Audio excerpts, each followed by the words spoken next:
প্রিয় শিক্ষার্থী, তোমরা কি জানো যে এস এর উচ্চারণ কখন বর্গীয় জ হয়, কখন দন্তেস স হয়, কখন তালেবস স হয়? তো আমরা আজকের ভিডিওতে দেখব যে এস এর উচ্চারণ কখন বর্গীয় জ, তালেবস স, কখন দন্তেস স হয়।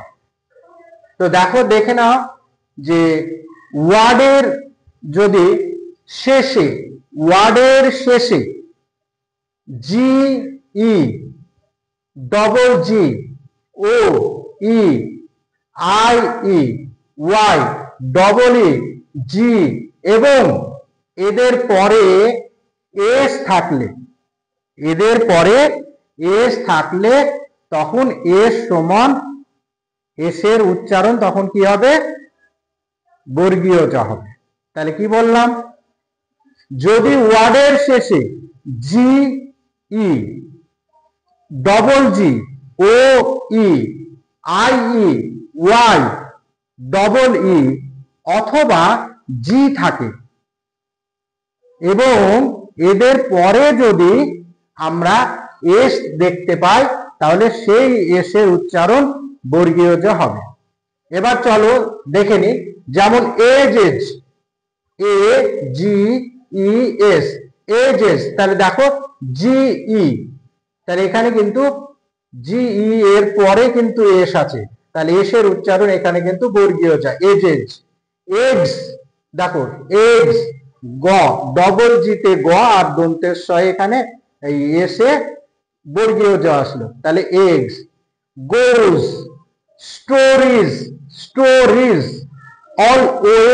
অলওয়েজ, দেখো ওয়াই এর পরে কিন্তু এস আছে, তাহলে এইগুলোতে আমরা পেলাম এস এর উচ্চারণ বর্গীয় জ।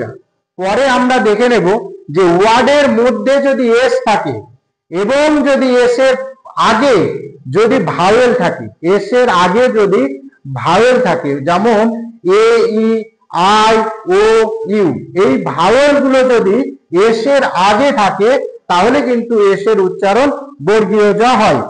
তাহলে এবার আমরা কি সেরকম ওয়ার্ড দেখে নিই।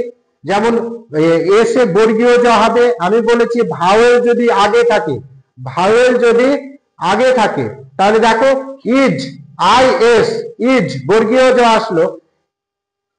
এখানে দেখো বলেছে সিজন, দেখো S E A S O N, দেখো এই ক্ষেত্রে কিন্তু আমরা বর্গীয় জ পাচ্ছি। পরে দেখো ডিজাইন, জাইন বর্গীয় জ আসতে, ডিজাইন। তারপরে দেখো কনফিউজন, রিজন, হুজ, এই শব্দগুলোতে আমরা দেখতে পাচ্ছি যে এস এর উচ্চারণ বর্গীয় জ হচ্ছে। পরে দেখো যদি পরপর দুটো এস থাকে, যদি পরপর দুটো এস এর আগে যদি ভাওয়েল হিসাবে যদি এ ই আই ইউ থাকে তাহলে এস দন্তের স কখনো সাউন্ড হয়, কখনো তালেবস্যা সাউন্ড হয়। আবার বলছি, যদি ডবল এস এর আগে যদি এই চারটে ভাওয়েল থাকে, যেমন এ ই আই ইউ থাকলে এস এর উচ্চারণ কখনো দন্তের স হয়, আবার কখনো তালেবস্যা হয়। তাহলে দন্তের স তালেবস্যা দেখে নি। যেমন এখানে দেখো ডিসকাস, এখানে কিন্তু দন্তের স। দেখো মেসেজ। তারপরে এবার তালেবস্যা দেখো প্রফেশন, এখানে কিন্তু সন তালেবস্যা, দন্তের মানে তালেবস্যা দন্তন্য সন। প্রফেসর, PROFESSOR, প্রফেসরে দেখো দন্তের স আসলো।